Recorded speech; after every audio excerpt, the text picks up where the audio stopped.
والصلاة والسلام على أشرف الأنبياء والمرسلين سيدنا محمد وعلى آله وصحبه أجمعين. أسعد الله مساءكم وأوقاتكم بخير الدنيا ونعيم الآخرة. آمين يا رب العالمين. Bismillahirrahmanirrahim. Beliau mulai muhammad beliau dengan mengucap hamdalah, kemudian diiringi dengan salawat, dan beliau juga berdoa semoga Allah Subhanahu wa taala senantiasa memberkahi waktu dan malam kita dengan kenikmatan dunia dan kenikmatan akhirat.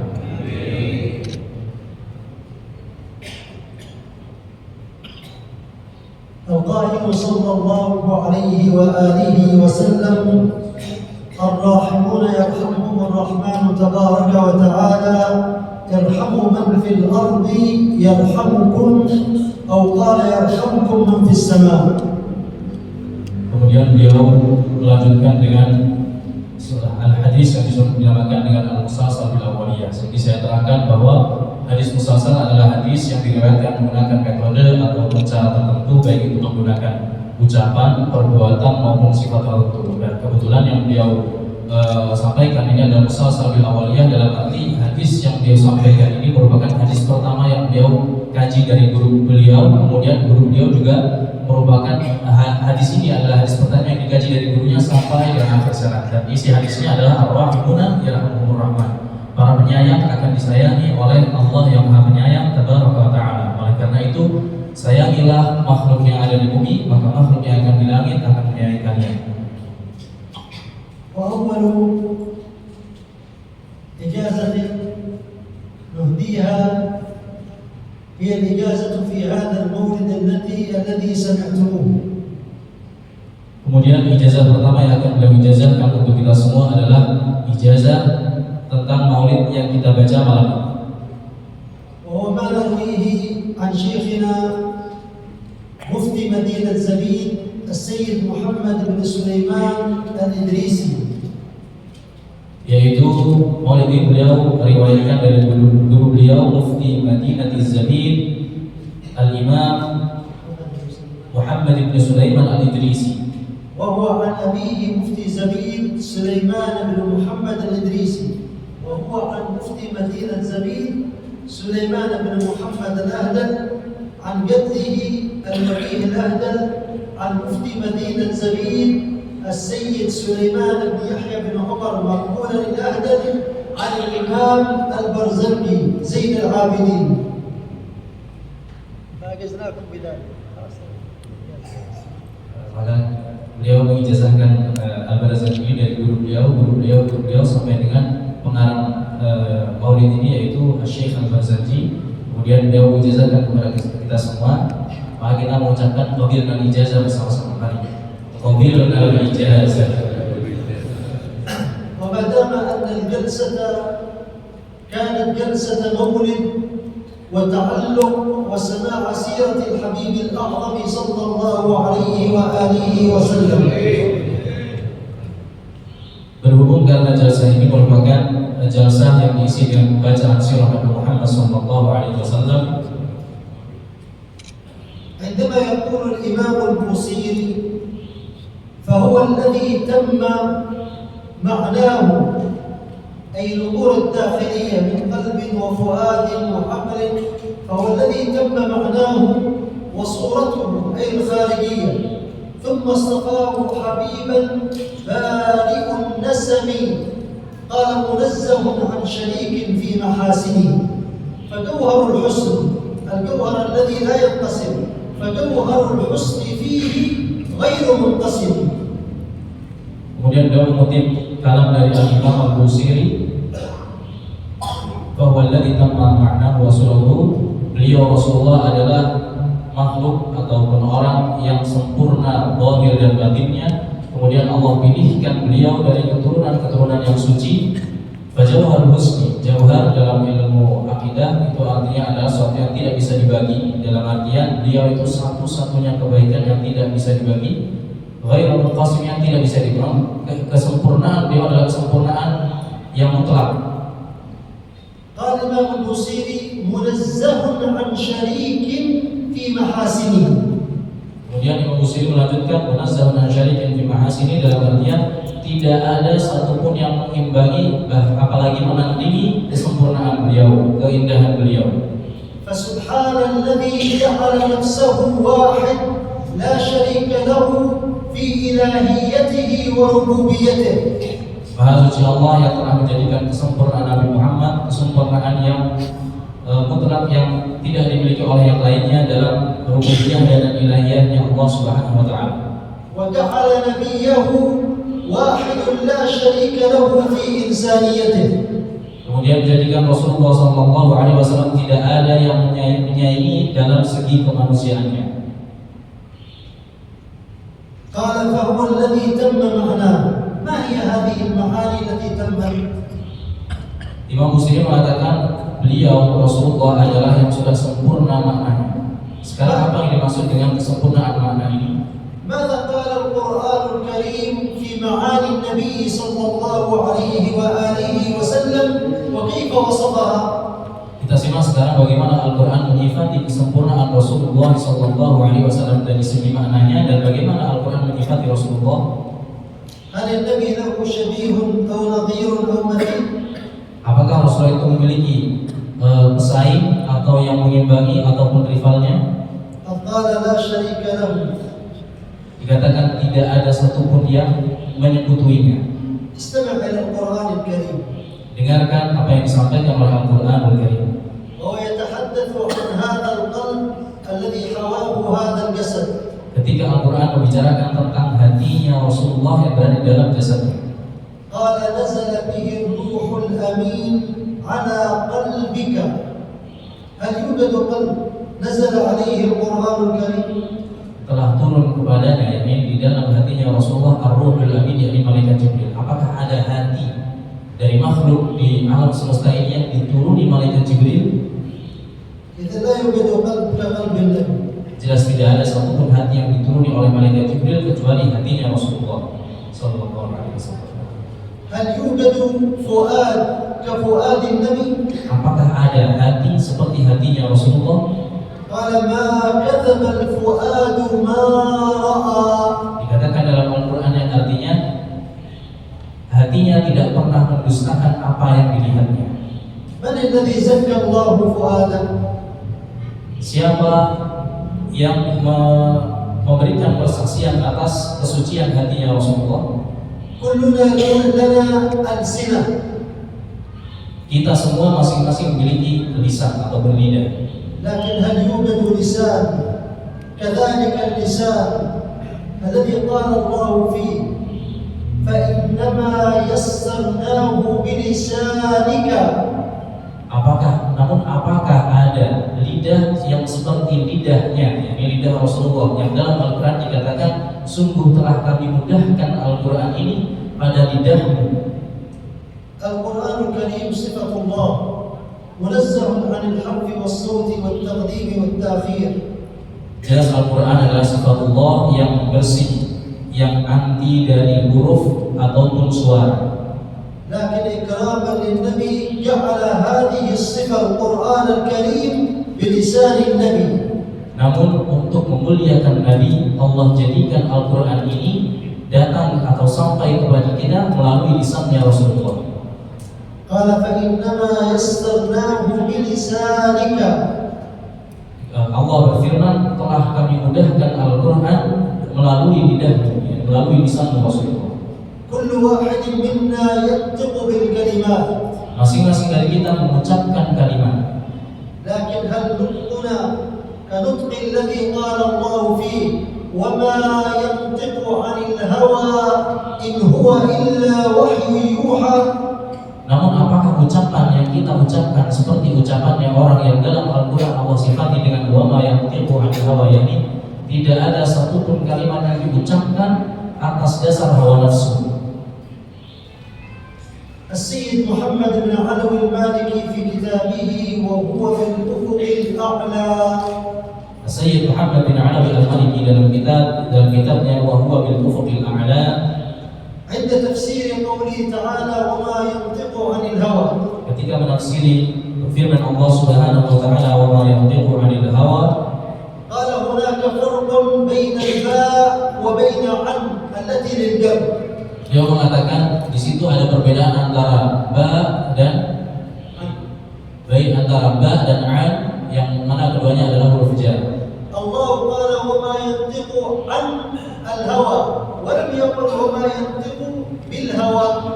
Allah Subhanahu wa taala menyebutkan dalam Al-Qur'an wa ma yantiqu an al-hawa, 'anil hawa, menggunakan huruf jar an, bukan menggunakan huruf jar ba bil hawa, bukan. قال والفرق بينهما. Kemudian Sayyid Muhammad mengatakan perbedaan antara huruf jar an yang dalam Indonesia artinya adalah dari, an itu artinya dari, dan ba yang artinya dengan. لو قال بالهوى بالباء. Andaikan Allah Subhanahu wa taala mengatakan dalam Al-Qur'an bil hawa dengan ba ini, dengan hawa nafsu artinya, لكان معنى ذلك أن صدر النبي ملآن بالهوى والدنيا. maka dengan demikian artinya hatinya ataupun dadanya Rasulullah penuh dengan hawa nafsu dan dunia. لكن الله عصمه من أن يتكلم بهذا الهوى الذي في داخله. Namun Allah Subhanahu wa taala menjaganya sehingga tidak mengucapkan satu kalimat pun dan atas dasar hawa nafsu atau dunia yang ada di dalam hatinya. قال لكن الله لم يقل ذلك. Namun Allah Subhanahu wa taala tidak mengatakan bil hawa, namun menggunakan anil hawa yang artinya, فهو قال عن للمجاوزة أي لا يوجد فيك هوى فكيف تتكلم به. namun Allah menggunakan kalimat anil hawa yang dalam nahwu an itu punya faedah mujawazah. Mujawazah itu artinya melampaui atau melewati. Dalam artian hatinya Rasulullah sama sekali tidak ada hawa nafsu. Bagaimana Rasulullah akan mengucapkan kalimat atas dasar hawa nafsu? فهل هناك مشابهة بين نطقك ونطقه؟ Dari situ apakah ada persamaan antara ucapan yang kita ucapkan dengan ucapan yang diucapkan oleh Rasulullah? النبي صلى الله عليه وآله وسلم قال الله عن بصره ما زاغ البصر وما طغى لم يلتفت يمينا ولا شمالا. Kemudian Allah Subhanahu wa taala menyifati lagi mengenai penglihatan Rasulullah, ma zaghal basaru wa ma taghaw, dalam artian penglihatan Rasulullah itu tidak menyeleweng dan tidak melampaui batas, tidak menoleh kanan, tidak menoleh kiri. ليلة الإسراء والمعراج Pada malam Lailatul Isra wal Mi'raj, ناداه منادي اليهود عن يمينه. para penyeru dari kaum Yahudi menyeru Rasulullah dari sebelah kanannya. وناداه منادي النصارى عن يساره. Kemudian para penyeru dari kaum Nasrani menyeru Rasulullah dari sebelah kirinya. وتعرضت له الدنيا تناديه. Kemudian masing-masing dari mereka menawarkan dunia ketika mereka menyeru Rasulullah. وهو لم يلتفت إلى أحد. Namun Rasulullah sama sekali tidak menoleh kepada salah satu dari keduanya. لماذا؟ Kenapa? لأن لا يريد شيء أن يشغله عن مقصده وهو وأن إلى ربك المنتهى. Kenapa demikian? Karena Rasulullah sama sekali tidak ingin ada satupun sesuatu yang menyibukkan dirinya dari tujuan utamanya. Apa tujuannya? Wa annahu ila rabbikal muntaha, yakni sungguh Allah Subhanahu wa taala adalah ujung ataupun akhir ghaya ataupun ujung dari segala tujuan. لأنه في ليلة الإسراء رأى من ليس كمثله شيء. رأى من ليس كمثله شيء فهو يريد مقصده. Karena dalam Lailatul Isra Mi'raj beliau melihat man laisa lahu kamitslihi syai'un. Dalam artian pada saat Isra Mi'raj beliau melihat Allah Subhanahu wa taala. Oleh karena itu ketika ada seruan dari Yahudi maupun Nasrani, kemudian ketika keduanya menawarkan dunia untuk mengganggu Rasulullah, Rasulullah tidak menoleh ke salah satunya karena beliau tidak ingin ada satupun sesuatu yang menyibukkan beliau dari tujuan utamanya, yaitu Allah Subhanahu wa taala. فلما لم يلتفت قال الله ما زاغ البصر وما طغى. Kemudian ketika Rasulullah tidak menoleh kepada salah satu dari orang Yahudi maupun Nasrani, Allah menyifati penglihatan Rasulullah dengan kalimat mazaghal basaru wa ma tagha, dalam artian penglihatan Rasulullah itu tidak menyeleweng dan tidak melampaui batas. لماذا؟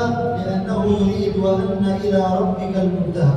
Kenapa demikian? Karena Rasulullah Shallallahu Alaihi Wasallam hanya menghendaki satu tujuan akhir, yaitu Allah Subhanahu Wa Taala. كلنا لنا آذان. Masing-masing dari kita mempunyai telinga.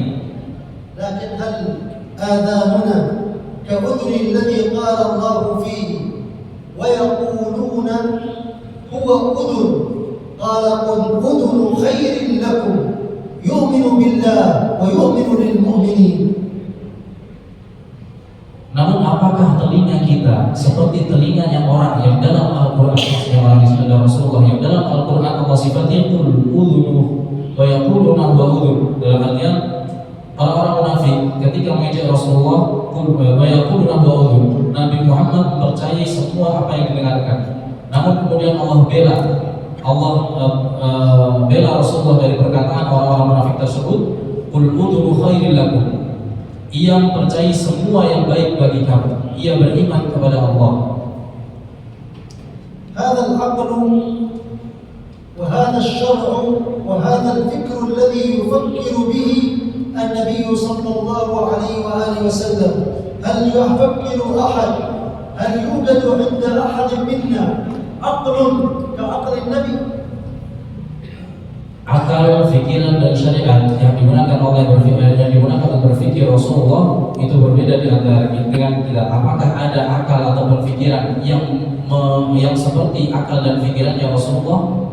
Allah yaqul yuqsimu fayaqul wan najmi idza hawa ma dhalla sahibukum wa ma ghawa ay annahu aqilun.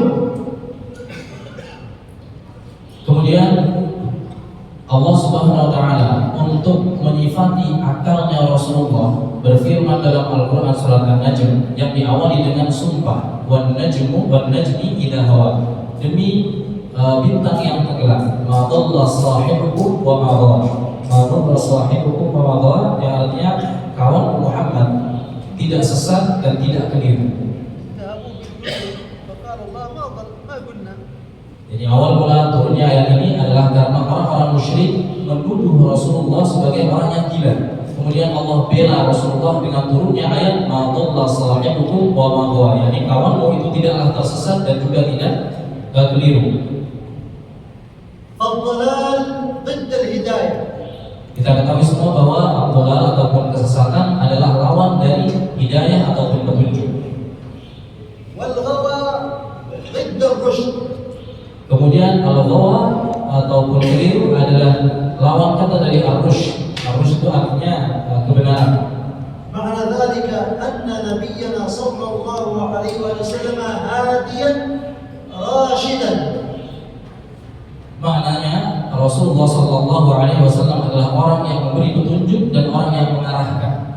Wa hadhihi sifatah al-kamal li ahli al-khilafah. Dan dua sifat ini merupakan sifatnya ahlul kamal, sifatnya orang-orang yang sempurna, sifatnya orang-orang yang mempunyai hak untuk menjadi khilafah. Qala sallallahu alaihi wa alihi wasallam alaikum bi sunnati wa sunnat al-khulafa. Man hum al-khulafa ar-rashidun al-mahdiyun? Rasulullah sallallahu alaihi wasallam bersabda dalam salah satu hadisnya, "Alaikum bisunnati, berpegang teguhlah kalian dengan sunnah-sunnahku dan sunnah-sunnah khulafaur rasyidin." Khulafa, sunnatul khulafair rasyidin, para pengganti Rasulullah yang mempunyai sifat untuk mengarahkan namun juga memberi petunjuk.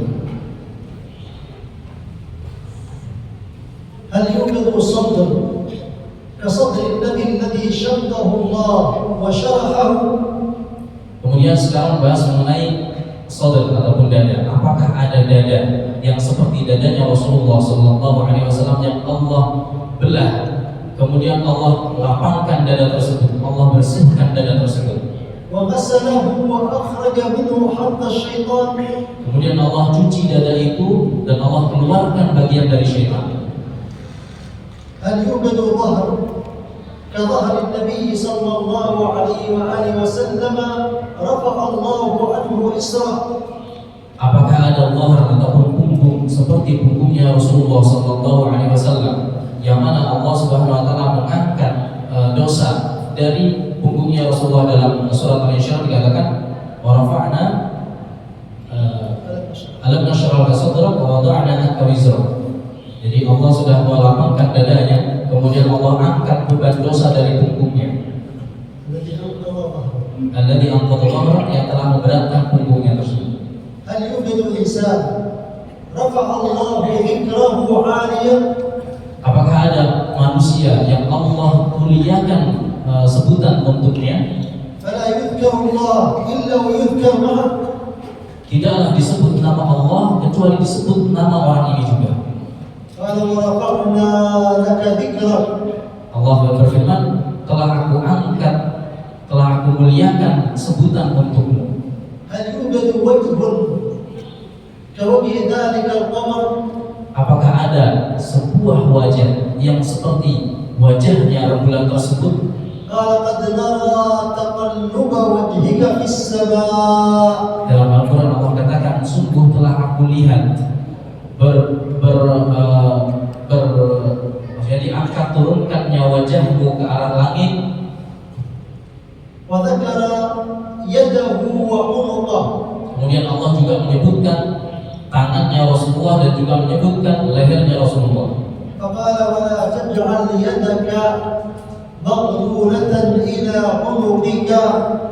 Dikatakan dalam Al-Quran, janganlah engkau jadikan tanganmu diikatkan pada lehermu. وزكاه كله. Intinya Allah Subhanahu wa taala membersihkan semua anggota tubuhnya Rasulullah. فقال وإنك لعلى خلق عظيم. Kemudian Allah Subhanahu wa taala berfirman, sungguh engkau berada di atas akhlak yang agung yang mulia. كثير من الدعاة يخطئون في فهم هذه الآية. Banyak sekali para pendakwah yang keliru dalam menafsiri ayat ini. Allah يقول وإنك لعلى ولم يقل وإنك لذو. Allah Subhanahu wa taala mengatakan wa innaka la'ala, engkau berada di atas, bukan lalu. Artinya engkau memiliki. فيجد كثير من المعاص يقولون النبي ذو أخلاق. Banyak pendakwah yang keliru dalam menafsiri ayat ini, kemudian memaknainya, sungguh engkau memiliki akhlak yang mulia. ويستدلون بهذه الآية. Kemudian mereka berdalil dengan ayat ini. الآية لم تقل وإنك لذو صاحب أخلاق. Padahal ayat ini sendiri tidak bermakna sungguh engkau adalah orang yang memiliki akhlak yang mulia. إنما قالت وإنك لعلى بحرف الجر الذي يفيد الاستعلاء. Namun ayat ini bermakna sungguh engkau berada di atas akhlak mulia, karena lafaz ala dalam bahasa Arab itu punya makna isti'la, yang berarti di atas. صاحب كتاب البلاغة الواضحة. Ulama yang mempunyai kitab Al-Balaghah Al-Wadhihah يقول شبه الله عز وجل الأخلاق بالفرس الخيل. Allah Subhanahu wa taala menyerupakan akhlak dengan kuda. وشبه النبي صلى الله عليه وسلم بالفارس. Kemudian Allah serupakan Rasulullah sebagai penunggangnya. وكيف أن الفارس يركب على الفرس. Dan bagaimana seorang penunggang kuda menunggangi kudanya.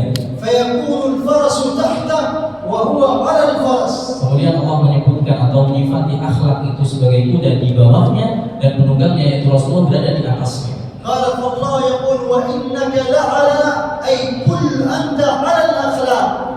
Allah Subhanahu wa taala berfirman wa innaka la'ala, dalam artian engkau berada di atas semua akhlak yang mulia. فكل خلق عظيم تحت أقدامك. Semua akhlak yang mulia berada di bawah telapak kaki Rasulullah. النبي فوق الأخلاق. Rasulullah di atas akhlak yang mulia. لماذا؟ Kenapa demikian?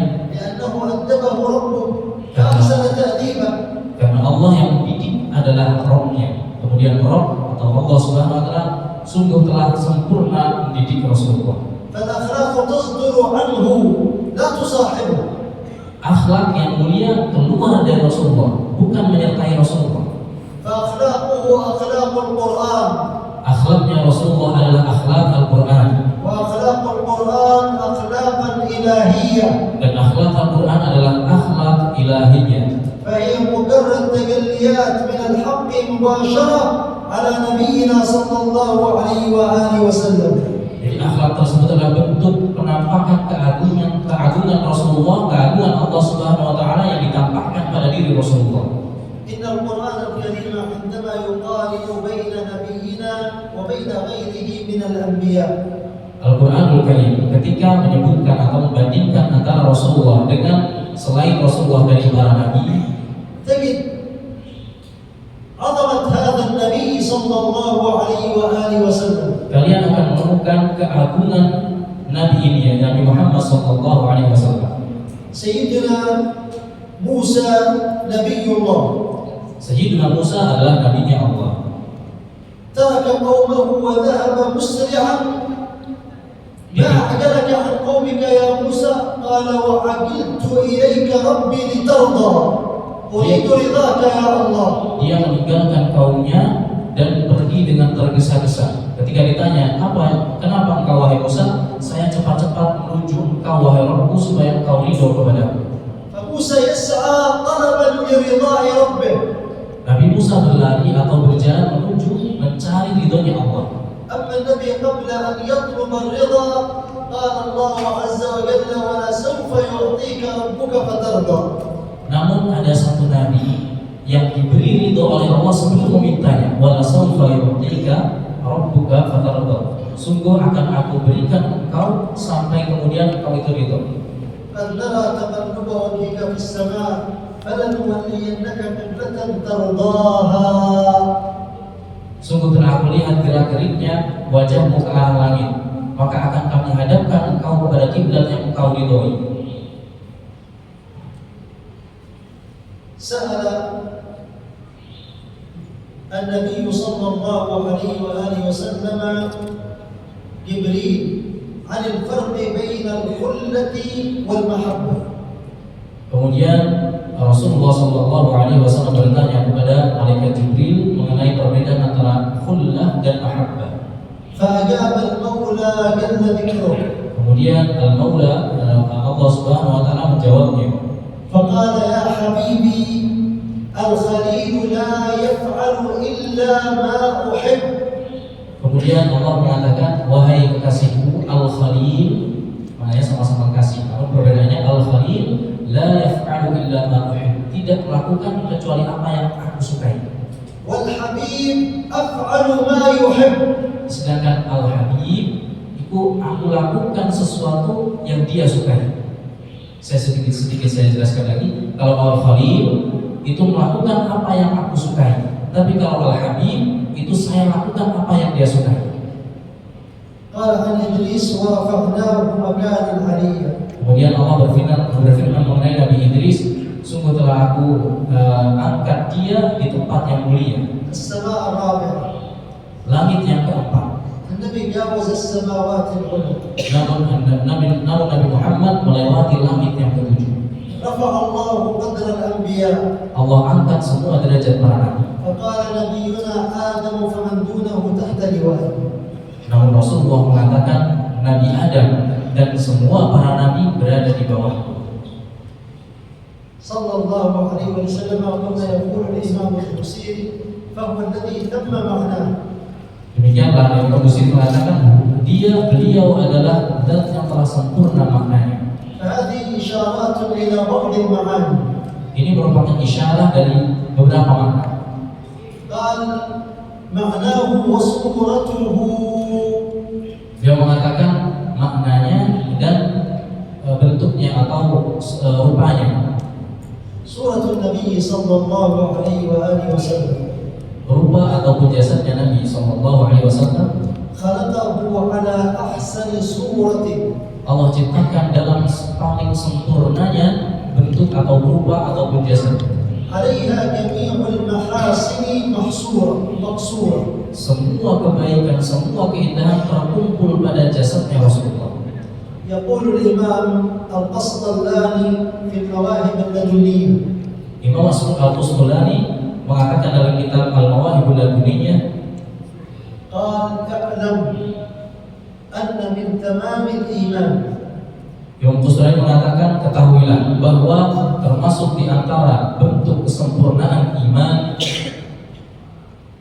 أن الله خلق بدنه صلى الله عليه وآله وسلم على صورة لم يخلق قبله ولا بعده مثله.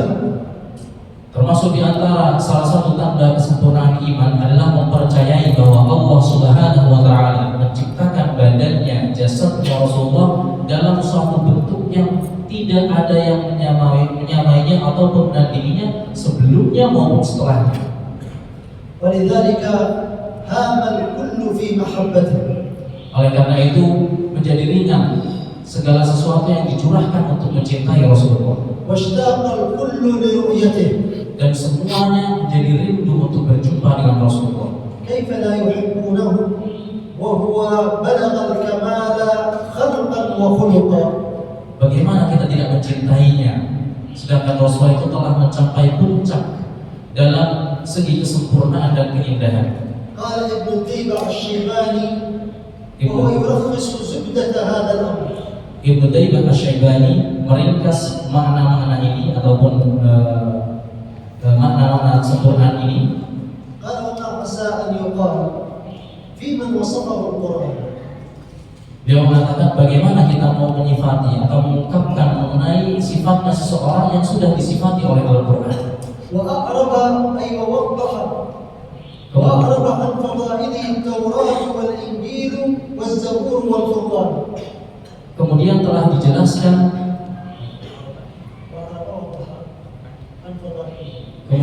dijelaskan mengenai keutamaan-keutamaannya di dalam Taurat, Injil dan juga Zabur.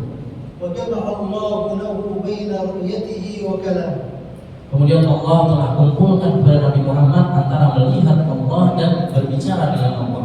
وقرن اسمه مع اسمه تنبيها على علو مقامه. Kemudian Allah sejajarkan ataupun Allah bersamakan antara nama Allah, sebutan Allah dengan sebutan Rasulullah sebagai isyarat bahwa sebutan beliau atau derajat beliau, pangkat beliau sangatlah tinggi.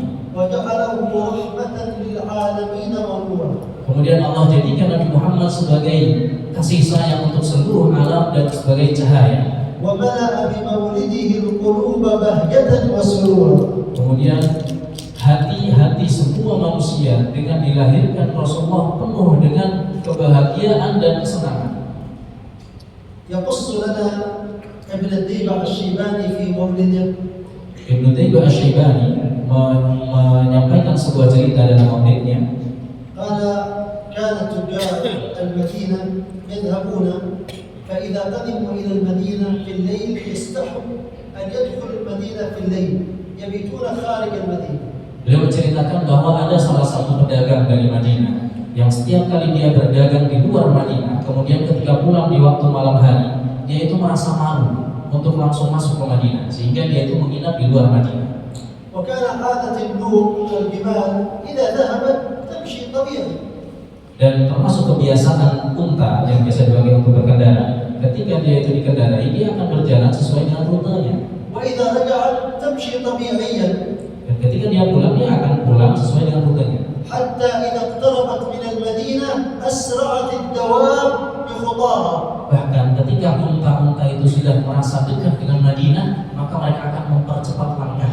فكانوا يستحون أن يدخلون بالليل فيمسكون الزمام ويمنعونها من المشي. Dan para pedagang tersebut ketika mereka itu merasa malu untuk pulang di Madinah di waktu malam, mereka sampai susah payah untuk memegang kendali unta karena unta tersebut cepat-cepat untuk sampai di Madinah. يقول من شدة حبها وشوقها للنبي تجذبهم مشيا إلى المدينة. Dikatakan bahwa karena saking cintanya dan saking rindunya unta-unta ini kepada Nabi di Madinah, mereka itu sampai seolah-olah unta ini diseret untuk menuju ke Madinah. فيمسكون بزمامها حتى يجرحونها فتسيل الدموع من عينهم. Maka para pedagang ini susah payah untuk mengendalikan unta tersebut, memegang kendalinya sampai-sampai bagian mulut unta yang diikat oleh tali tersebut terluka, kemudian unta itu meneteskan air matanya. قال شاعرهم حدا حادي السرى باسم الحبائب فهز السكر الشوق والمحبة فهز السكر أعطاف الركائب جمع رقيقة وياء الجمل. حدا حادي السرى صاحب الناي عندما يضرب الناي تسرق الدماء. Ya, jadi unta itu punya kebiasaan ketika penggembalanya itu dia menyanyikan sebuah lagu khusus, maka unta itu akan merasa tenang, kemudian dia itu akan mempercepat jalannya. على حال الصلة باسم الحبايب فهز السكر الشوق والمحبة أعطاف الركائب ركائب الإيمان شوق السلام يمشون. Jadi ketika si penggembala ini menyanyikan sebuah qasidah yang muji Rasulullah, maka unta ini berlenggak-lenggok, yaitu berlenggak-lenggok kemudian berjalan. قال ألم ترها وقد مدت خطاها. Kemudian apakah kalian tidak melihat betapa unta itu kemudian mempercepat langkahnya ketika mendengar qasidah tersebut? وسالت من مدامعها سحائب. Dan telah berlinang dari air matanya seolah seperti awan ataupun hujan. ومالت للحمى حمى المدينة حمى النبي ومالت للحمى شوقا وحنا. Kemudian tubuhnya itu condong untuk sampai ke Madinah karena rasa rindunya. قال فدع جذب الزمام ولا تسقها. Kemudian si syair ini mengatakan, tinggalkan, lepaskan kendali unta tersebut dan jangan kau kendalikan unta itu. لماذا؟ Kenapa demikian? قال فقائد شوقها للحب قال. Karena yang memegang kendali kerinduan unta tersebut itu seolah-olah sedang menarik kendalinya, yaitu Rasulullah dari Madinah, seolah-olah kerinduan unta tersebut ditarik oleh Rasulullah. يقول ثم يقول ابن الديبع الشيباني فهم طلبا كما هاما وإلا فإنك في طريق الحب كان. الديبع يقول إذا قلت فعلا تنتهي المحبة قل كمحبة هذه الدماء وإلا فأنت محبتك كلها تحاول. Kemudian Ibnu Syaibah menyimpulkan, jika memang rasa cinta kalian kepada Rasulullah itu benar, lihatlah bagaimana unta-unta ini membuktikan rasa cintanya. Ketika dekat dengan Madinah, mereka seolah mempercepat langkahnya karena rindu dengan Rasulullah. Namun ketika rasa cinta kalian tidak dibuktikan seperti pembuktian unta ini, maka kalimat kalian atau ungkapan kalian terhadap cinta kepada Rasulullah itu hanya sekedar omongan belaka. فهم من الهيام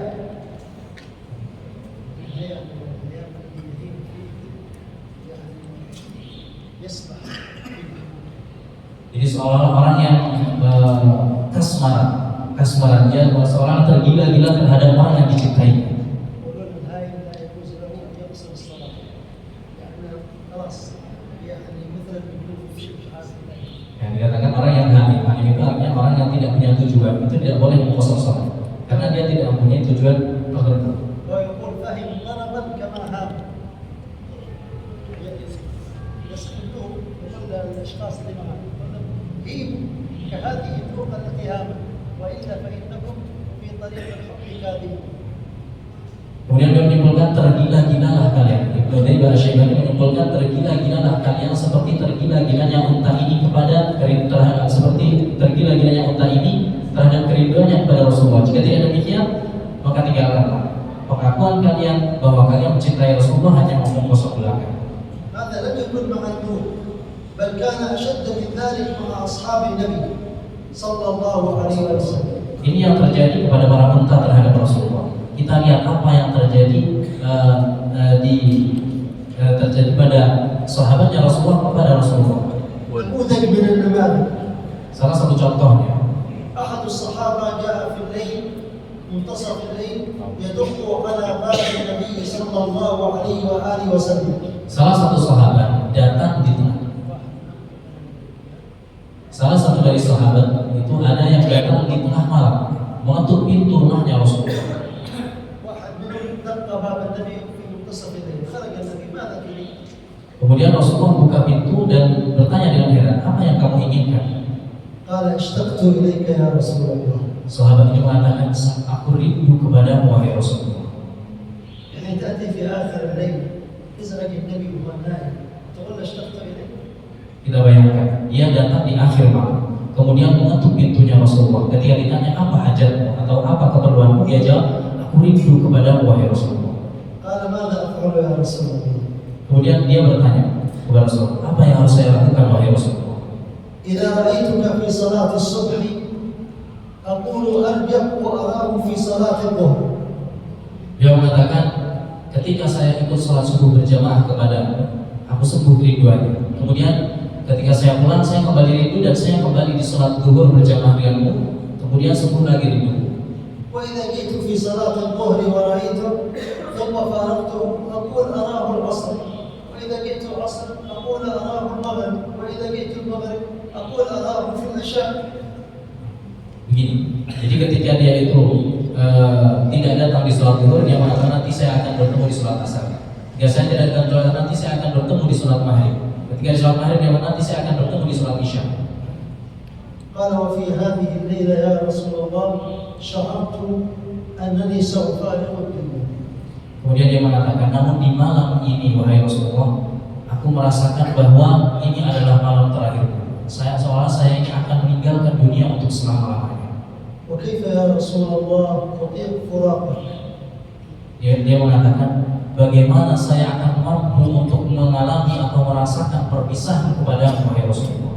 فنظر إليه النبي صلى الله عليه وسلم وإذا بجبريل ينزل. Kemudian Rasulullah melihat kepada laki-laki ini. Tiba-tiba malaikat Jibril turun. ينزل بقوله تعالى أولئك الذين أنعم الله عليهم ومن يطع الله ورسوله فأولئك مع الذين أنعم الله عليهم من النبيين والصديقين والشهداء والصالحين وحسن الحسن والجمال وحسن أولئك رفيقا. جمال الرفقة. Jadi malaikat Jibril ketika turun di saat itu membawa ayat barang siapa yang taat kepada Allah dan Rasul-Nya maka sungguh mereka itu akan dikumpulkan bersama para nabi, para syuhada, para sholihin dan sungguh itu adalah sebaik-baiknya perkumpulan. هكذا كانوا يرون نعيم الجنة هو النبي. Demikianlah mereka itu seolah-olah melihat bahwa semua kenikmatan surga itu adalah Rasulullah. المقداد بن أسود قال له ماذا في الجنة؟ Kemudian Miqdad bin Aswad, salah satu sahabat itu mengatakan, apa yang ada di surga? ماذا قال له؟ Apa yang dikatakan kepadanya? قال لهم فيها رسول الله. Jadi ketika Miqdad itu ditanya, apa yang ada di dalam surga? Miqdad menjawab, di sana ada Rasulullah. فيها الحبيب المحبوب. Di sana adalah seorang kekasih dan seorang yang dicintai. لو أعطوا أجمل قصر في هذا الدنيا وسكت من نفسك ما في عندك امرأة فيقول هذا القصر روعة ولا جمال. Andaikan kita itu diberi istana yang paling megah di seluruh dunia ini, namun di dalam istana tersebut tidak ada seorang perempuan, apa yang mau kita nikmati dari istana tersebut? لأننا عرفنا فقط شهوة النساء وجمال النساء. Karena yang kita tahu hanyalah bagaimana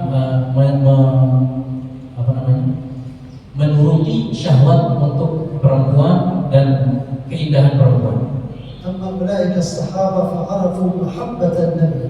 Namun mereka para sahabat tidak. Mereka mengetahui bagaimana cinta kepada Rasulullah. فروا أن الجنة وما فيها لا تساوي شيء بدون النبي صلى الله عليه وآله وسلم. Makanya mereka punya sudut pandang bahwa surga dan segala isinya itu tidak ada apa-apanya jika tidak ada Rasulullah. ولذلك سمعنا قصة الجبل أحد جبل يحبنا ونحبه. سمعنا قصة جذع النخل وهو يشتاق محبة للنبي صلى الله عليه وآله وسلم. Oleh karena itu dikisahkan juga dalam hadis-hadis itu mengenai Jabal Uhud atau Gunung Uhud. Dikatakan Gunung Uhud adalah gunung yang aku cintai dan juga mencintai. Kemudian ada lagi kisah tentang batang pohon kurma yang mengeluh kepada Rasulullah, yashtaq جبل أحد جبل يحبنا النخل يعني خير الفتر قال أريد أن أكون رفيقا لك. Jadi batang pohon kurma ini sebelumnya dijadikan sebagai sandaran Rasulullah ketika berkhutbah. Namun ketika Rasulullah dibuatkan mimbar, Rasulullah meninggalkan pohon kurma ini sebagai sandarannya. Nah ketika itu terdengarlah rintihan tangisan pohon kurma ini. Kemudian Rasulullah mengatakan, sudah engkau akan saya jadikan sebagai pohon kurma di surga. Nasallallahu an yarzuqana haqiqatan mahabbata hadzal nabi. Semoga Allah Subhanahu wa taala memberikan kita hakikat rasa cinta terhadap Nabi Muhammad sallallahu alaihi wasallam. Dan puncak kerinduan untuk bertemu dengan Rasulullah. ويرزقنا حسن كمال الاستقامة مع صلاح القلب في خير ولطف وعافية وسلامة. Dan berikan kita, menganugerahi kita sempurnanya istiqomah dengan hati yang selamat dan bersih.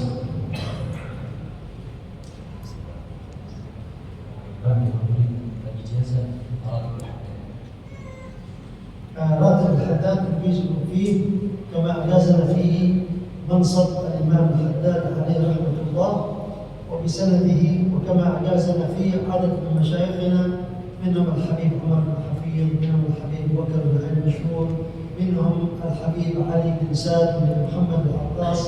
أما الحبيب علي بن محمد بن سالم العطاس وهو مفتي مدينة حريضة فيرويه عن شيخ رباط تريم الحبيب عبد الله بن عمر الشاطري، وهو يروي عن مسلم مدينة حضرموت الحبيب عيدروس بن عمر الحبشي، وهو يرويه عن الحبيب الحسن بن صالح البحر، عن عمر بن سقاف الصافي، عن الحبيب الحسن ابن عبد الله ابن علوي الحداد عن أبيه قطب الدعوة والإرشاد. ومن قطب الدعوة والإرشاد إجازة براتب العطاس عن الحبيب عمر بن عبد الرحمن العطاس. Ikhtisar, beliau mengijazahkan Ratibul Haddad yang biasa kita baca bersama dari guru-guru beliau, terutama dari Musibul Haddad, kemudian dari Habib Umar bin Muhammad bin Salim bin Hafid, kemudian dari Habib Abu Bakar al-Masyhur, kemudian dari Al-Habib Salim bin Muhammad al-Attas, yang mana Habib Salim bin Muhammad al-Attas merupakan Musibul Attas itu Tahuridah. Beliau meriwayatkan dari gurunya yaitu pendiri Lughat Arab Al-Habib Abdullah bin Umar al-Syaqi, yang mana beliau meriwayatkan dari gurunya Al-Habib Aidrus bin Umar al-Habsyi, kemudian dari gurunya sampai kepada Qutbul Ghawth Al-Habib Abdullah bin Abi al-Haddad, yang mana dari beliau juga beliau mendapatkan ijazah mengenai Ratibul Attas dari gurunya Sayyid Umar bin Abdurrahman al-Attas. Nanti ketika beliau mengatakan ijazah, kita bersama-sama mengatakan qabil bil ijazah. Silakan. Fadlan Hasan Sayyid. Apa Sayyid mungkin أجزناكم في كل ما فيه ما سمعتموه في كل ما تصح لنا فيه الرواية والقراءة وما يقربه إلى الله تعالى. qabil bil ijazah. Jika ada yang mau bertanya silakan.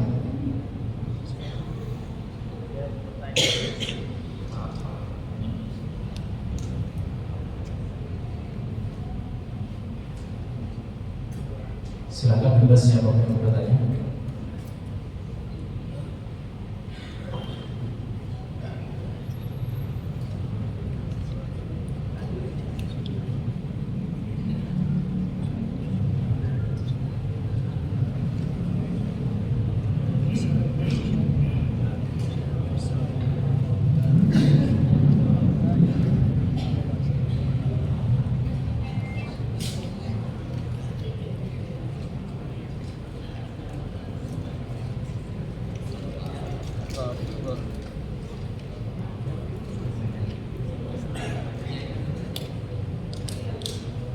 Baik, untuk mewakili sebuah pertanyaan, saya mau bertanya kepada beliau, ya Sayyidi, man hum ahli bait Nabi sallallahu alaihi wasallam? Siapa ahli baitnya Rasulullah sallallahu alaihi wasallam? أهل بيت النبي صلى الله عليه وسلم هم كل مؤمن من بني هاشم وبني المطلب وزوجات النبي صلى الله عليه وآله وسلم. Jadi ahlu baitnya Rasulullah sallallahu alaihi wasallam adalah semua orang mukmin dari keturunan Sayyid Hashim dan Sayyid Abdul Muttalib, dan semua istri-istrinya Rasulullah sallallahu alaihi wasallam.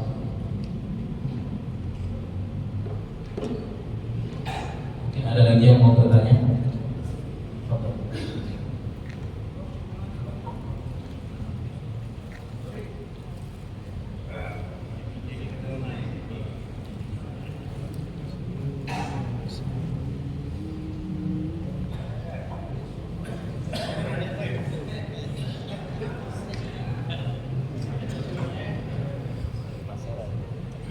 Bismillahirrahmanirrahim. Assalamualaikum warahmatullahi wabarakatuh. bingung buat nanya. Temanya malam hari ini yakni salah satunya menumbuhkan cinta kepada Nabi Muhammad SAW. Saya ingin bertanya kepada Tuan Guru Syekh Yasir As-Suhairi, dari cerita yang tadi disampaikan kalau pohon kurma saja bisa menimbulkan anak. Kalau kita pernah dengar ada batu yang selalu mengucapkan salam kepada Nabi. Kalau benda-benda seperti itu saja bisa melihat hakikat Nabi kita Nabi Muhammad SAW. Nah, bagaimana dengan kita ya Syekh? Mengapa kita belum bisa melihat hakikat Nabi? Mengapa kita masih kalah? Kok bisa kita manusia kok terkalahkan jika kita sama pepohonan, sama batuan? Padahal level kita di ahsan taqwim, kita ini diciptakan oleh Allah dalam sebaik-baik penciptaan. Namun mengapa kita belum bisa melihat hakikat daripada Nabi kita Nabi Muhammad SAW?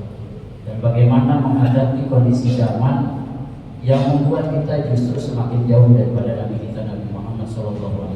Apa yang mesti kita lakukan supaya cinta ini terus bertanam dan terus bertambah, dan mudah-mudahan dengan cinta ini kita bisa dikumpulkan bersama Nabi kita Nabi Muhammad SAW. Itu saja saya. Terima kasih. Assalamualaikum warahmatullahi wabarakatuh.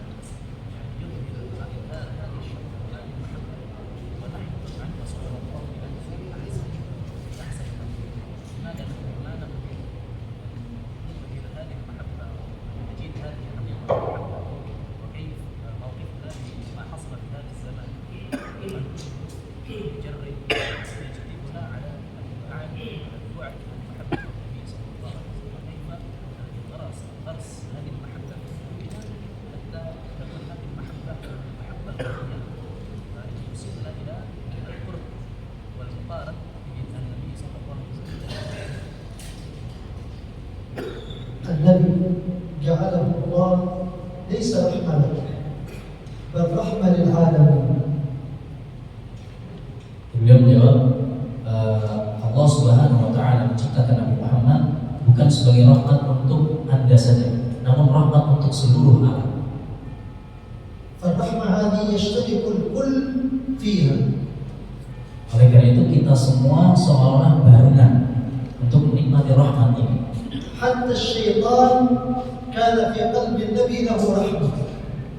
Bahkan syaitan saja Rasulullah SAW di dalam hatinya ada rasa sayang kepada syaitan. ولكن ليلة الإسراء والمعراج الله شرح صدره وأخرج حظ الشيطان من هذه الرحمة. Kemudian seperti yang diceritakan pada malam Isra Mi'raj, kemudian Allah membedah dadanya Rasulullah, kemudian Allah keluarkan rasa sayangnya Nabi terhadap syaitan. لكن الإنسان اشتغل بلذات ومتاع الدنيا. Namun kita ketahui bersama bahwa manusia kemudian disibukkan dengan kenikmatan dunia. فشغلته عن محبة الله. Maka kenikmatan ini menyibukkan dia atau melalaikan dia dari cinta kepada Allah. وشغلته عن محبة النبي. Dan melalaikan mereka dari cinta kepada Nabi. 8 أشياء تتجاذب المسلم. Ada 8 perkara yang rebutan terhadap seorang muslim. إذا استطعت أن تتغلب عليها صارت محبتك للنبي ولله لا شيء فوقها. Ketika Anda itu mampu mengalahkan 8 perkara ini, maka cintamu kepada Allah dan kepada Rasulullah menjadi cinta yang hakiki. قال تعالى في سورة التوبة Allah berfirman dalam surat At-Taubah, قل إن كان آباؤكم. katakanlah apabila bapak-bapak kalian, وأبناؤكم anak-anak laki kalian, وإخوانكم saudara-saudara laki-laki kalian, وأزواجكم istri-istri kalian, وعشيرتكم keluarga-keluarga kalian, وأموال اقترفتموها وأموال جمعتموها Kemudian harta-harta yang kalian kumpulkan. وتجارة تخشون فسادها Dan perniagaan yang kalian khawatirkan kerugiannya atau kebangkrutannya. أحب إليكم من الله ورسوله. Jika semua itu lebih kalian cintai daripada Allah dan Rasulnya, قال وجهاد في سبيله فتربصوا. dan juga jihad fisabilillah, تربصوا يعني تربص الواحد ينتظر maka tunggulah. متى يأتي. Jika semua ini itu lebih kalian cintai daripada Allah dan Rasulnya, maka tunggulah. اسمع إلى الآية. Dengarkan ayat إن ini. كان آباؤكم وأبناؤكم. Jika bapak kalian, anak kalian, istri kalian, keluarga kalian, harta kalian, kemudian perniagaan, kemudian semua ini lebih kalian cintai daripada Allah dan Rasulnya dan jihad fisabilillah, الواحد بعد أن يتزوج وينجب أولادا ketika seorang menikah kemudian mempunyai anak, لا يفكر في شيء إلا كيف أن يؤمن لهم المستقبل. maka dia tidak mungkin mempunyai pikiran lain selain bagaimana masa depan mereka. وربما حمله ذلك على الاختلاس وأخذ أموال الحرام. Dan terkadang keinginan mereka atau perhatian mereka tentang masa depan keluarganya itu membuat mereka itu sampai-sampai terjerumus pada harta yang haram. فهذه المؤثرات هي التي أبعدته عن النبي ولا النبي قريب. Segala perkara ini yang membuatnya terpengaruh dan membuatnya itu jauh dari Allah dan Rasulnya. Padahal Allah dan Rasulnya itu dekat. فلو رجع الواحد منا إلى النبي لوجد النبي هو المشتاق له. Andaikan salah satu di antara kita kembali kepada Rasulullah, maka dia pasti akan menemukan Rasulullah, karena Rasulullah itu sudah merindukan kita sejak jauh-jauh hari. كان ذات يوم جالسا بين أصحابه Di suatu hari Rasulullah itu pernah duduk bersama para sahabat. فقال وشوقاه إلى إخوانه.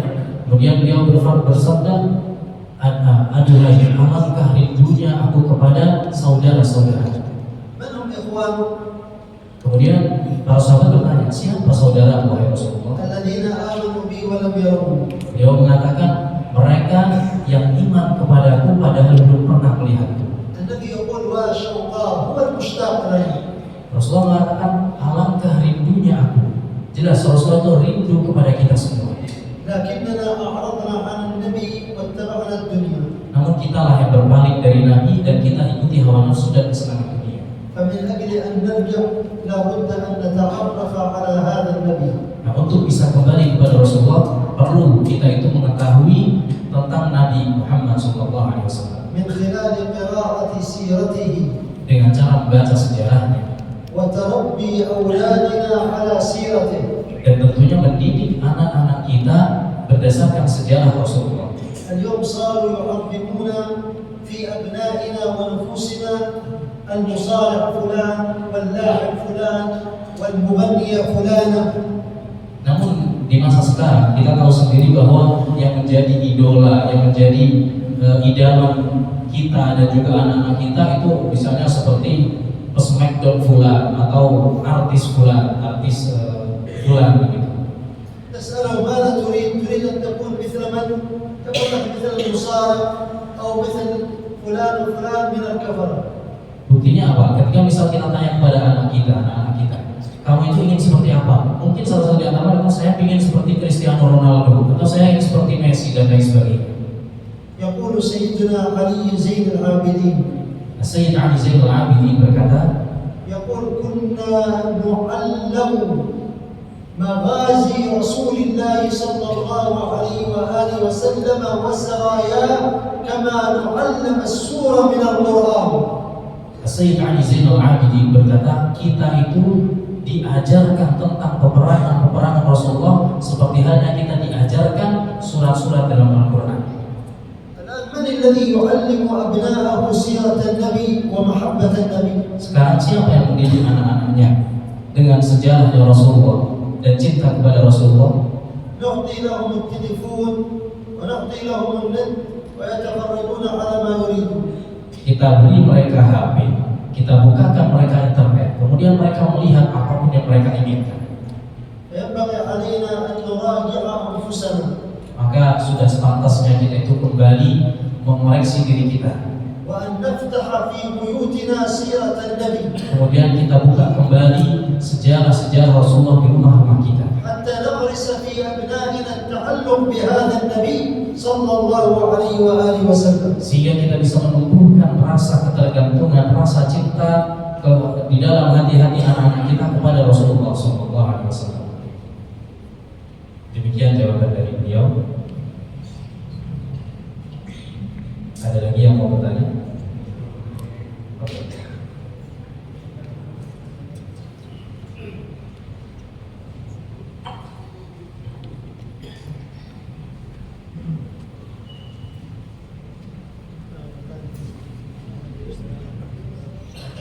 Assalamualaikum warahmatullahi wabarakatuh. Bismillahirrahmanirrahim. Samihun ya Syekh. بدأت أتقدم على هذه الفرصة الثمينة. أسألكم سؤالا: كيف هضرت على قلبنا الهمة على فعل سنة النبي صلى الله عليه وسلم؟ لأن السنة في هذا الزمان ضعيف. شكرا.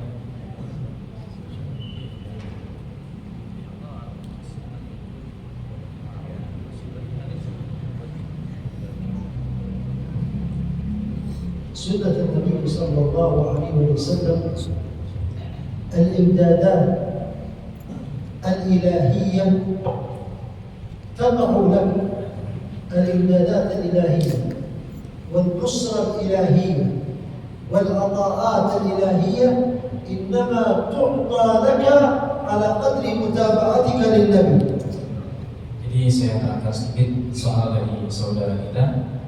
Dia bertanya tentang bagaimana cara menumbuhkan kecintaan terhadap sunnah Rasulullah di dalam hati kita. Seperti kita ketahui bahwa sunnah-sunnah Rasulullah di zaman ini seolah sekarang sudah asing.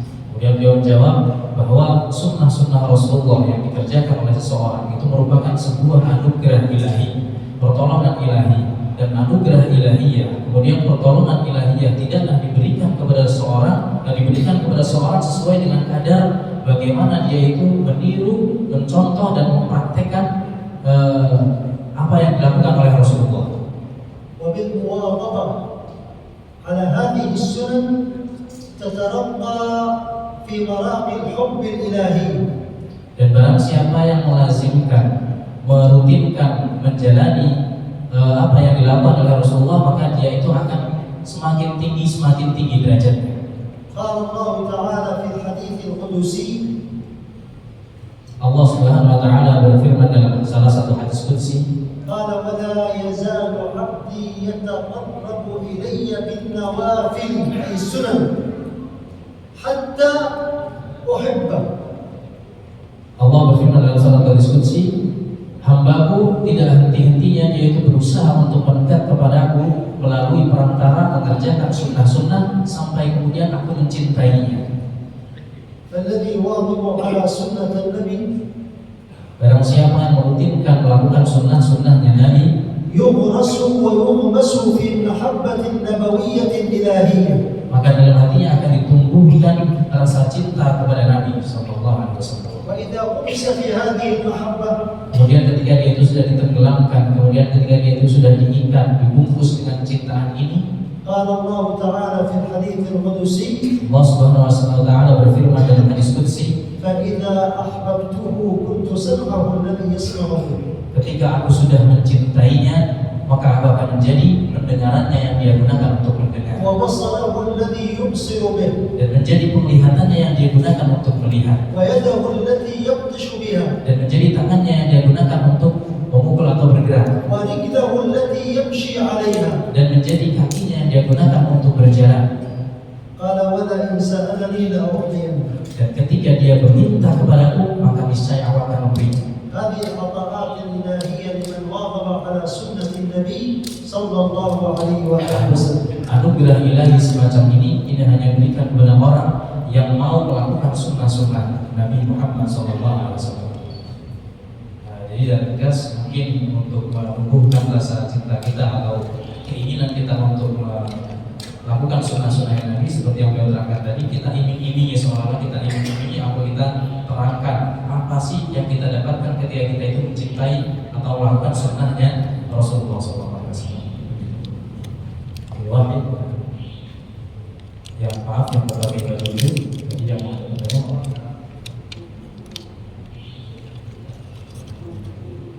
maaf, ini pertanyaan yang terakhir.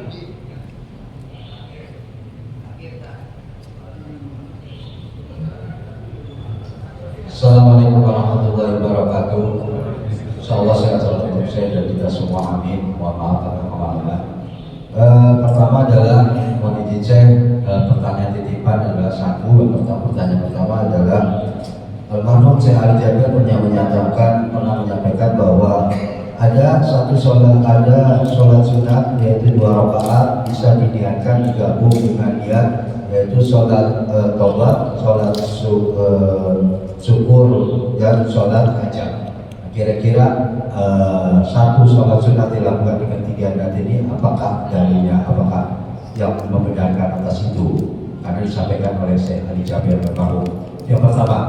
Yang kedua, sebagai kekasih Allah, baginda Rasulullah tidak ada doanya yang tidak diterima atau tidak dijawab oleh Allah Subhanahu wa Ta'ala.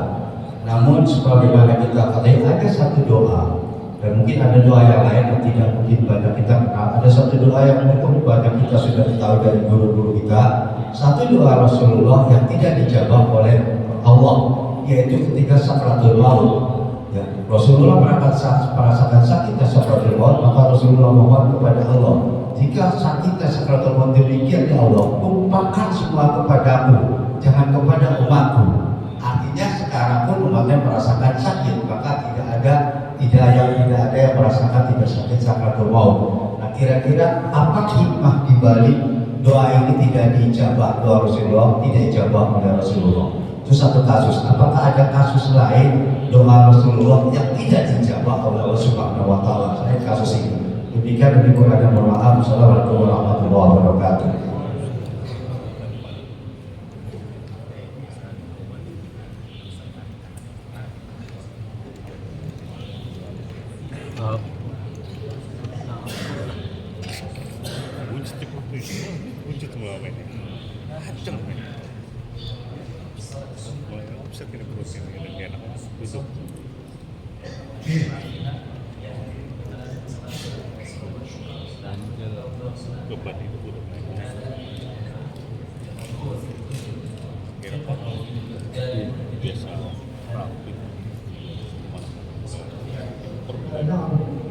بالنسبة هناك سنن تندرج مع السنن أخرى. Ya, kata beliau, ya memang ada keterangan bahwa boleh di antara sunnah itu yang digabung dengan kesunahan-kesunahan yang lain. وقد ذكر ذلك مفتي الشافعية في مكة المكرمة الشيخ عبد الله بن سعيد بن عبادي اللحدي. Dan telah menjelaskan hal ini salah satu mufti Syafi'iyah di Makkah al-Mukarramah yaitu Syekh Abdullah bin Sa'id al-Lahji في كتابه إيضاح القواعد الفقهية. dalam kitabnya yaitu Al-Idah fi Qawaid al-Fiqhiyah. Jadi intinya boleh dari sholat sunnah diniati dengan 3 niat. مثلا تصلي سنة الإشراق وسنة الضحى وسنة الوضوء وصلاة الحاجة وصلاة الاستخارة وما شابهها. Misalnya dari sholat isyraq digabungnya, niatnya digabung sholat isyraq, sholat duha, sholat hajat, sholat syukril wudu, dan sholat istikharah itu boleh. Ada sunnah awal biasa.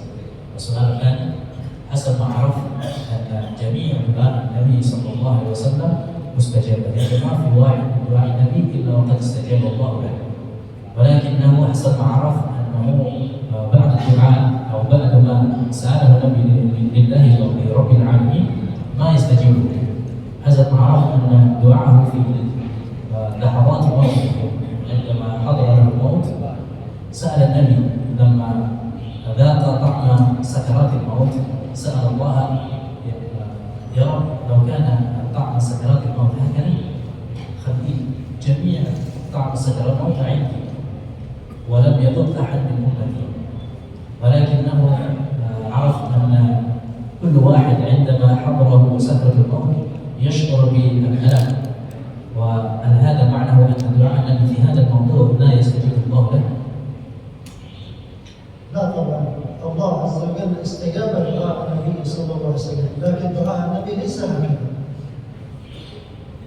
Jadi soal yang kedua, tidak demikian. Bukan berarti Allah itu tidak mengabulkan doa Nabi. Karena doa Nabi bukanlah demikian. Bukan berarti Nabi itu minta semua rasa sakitnya sakaratul maut itu dirasakan oleh beliau.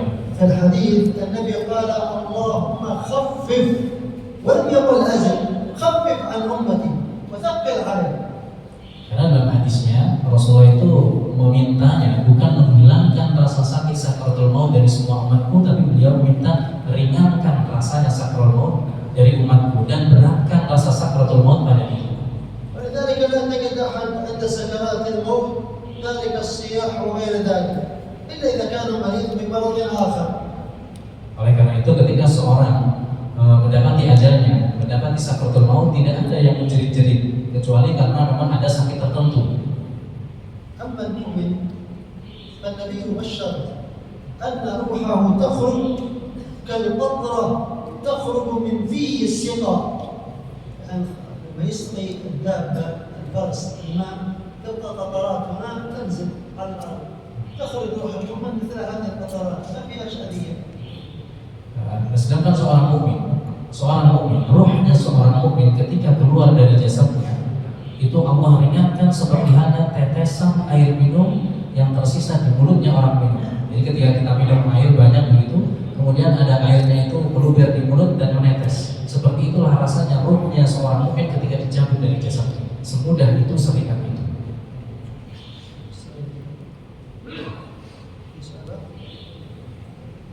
Berhubung karena soal yang terakhir, jadi kita cukupkan saja. إذا الفاتحة جامعة خيرات الدنيا والآخرة، أن الله عز وجل يكرمنا وإياكم بما أكرم به أولياءه وأحبابه وأصفياءه.